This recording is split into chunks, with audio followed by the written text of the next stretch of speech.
Hello friends, welcome to Manju ఇంటి రుచులు. ఇవాళ నేను ఈ చికెన్ బర్గర్ చేశానండి. ఈ చికెన్ బర్గర్ చూడండి ఎలా ఉందో, చాలా ఎమ్మీగా ఉంది.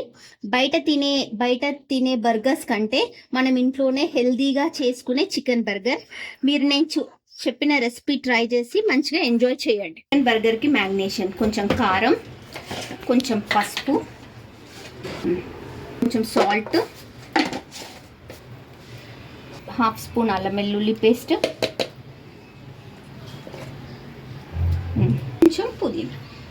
అయితే మనకు ఒక 10 minutesలో అయిపోతుందండి. Easy tiffin. కడాయి పెట్టేసి కడాయిలో కొంచెం నూనె పోసుకోవాలి. నూనె పోసుకొని మనం ఆనియన్స్ వేసాక ఆనియన్స్ బాగా ఫ్రై కానివ్వాలి. ఈ ఉల్లిపాయ కొంచెం వేగిన తర్వాత మనం ఆల్రెడీ చికెన్లో అల్లం వెల్లిగడ్డ మ్యారినేట్ చేసి పెట్టుకున్నాం కాబట్టి ఏదో కొంచెం లైట్గా వేసుకోండి, ఎక్కువ కాదు. ఈ అల్లం వెల్లుల్లి పేస్ట్ పచ్చివాసన పోయే వరకు ఫ్రై చేయాలి. ఈ ఆనియన్ కూడా కొంచెం గోల్డెన్ బ్రౌన్ కావాలి.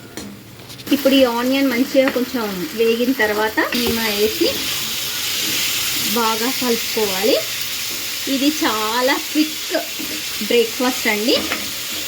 ఇది చాలా క్విక్ బ్రేక్ఫాస్ట్, చాలా త్వరగా అయిపోతుంది.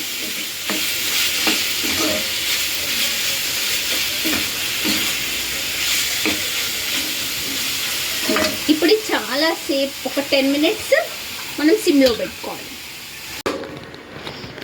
ఇలా ప్యాన్ పెట్టుకొని కొంచెం ఆయిల్ ఇట్లా వేసుకోవాలండి. వేసుకొని మనం బర్గర్ పెట్టేసుకోవాలి. ఈ బర్గర్ బన్స్ పెట్టుకోవాలి. ఇది కొంచెం షాలో ఫ్రై చేయాలి. ఇప్పుడు ఇది అయిపోయిందండి.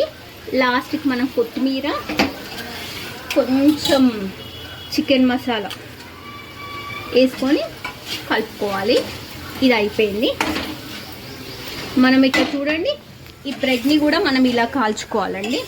ఇలా కొంచెం లైట్ బ్రౌనిష్ అయ్యే వరకు కాల్చుకోవాలి. కొంచెం టమాటా కెచప్, చికెన్ మనం ఇంట్లో చేసుకుంటున్నాం కాబట్టి మనకు ఎక్కువే పెట్టుకొని తినొచ్చండి. ఆనియన్స్ పైన కీరా ముక్కలు, మనకి tasty and healthy burger ready. మన ఇంట్లో చేసుకునేదే చాలా టేస్టీగా ఉంటుంది. సో నా రెసిపీ మీరు ట్రై చేయండి. నా రెసిపీ కనుక మీకు నచ్చినట్టయితే లైక్, షేర్ అండ్ సబ్స్క్రైబ్.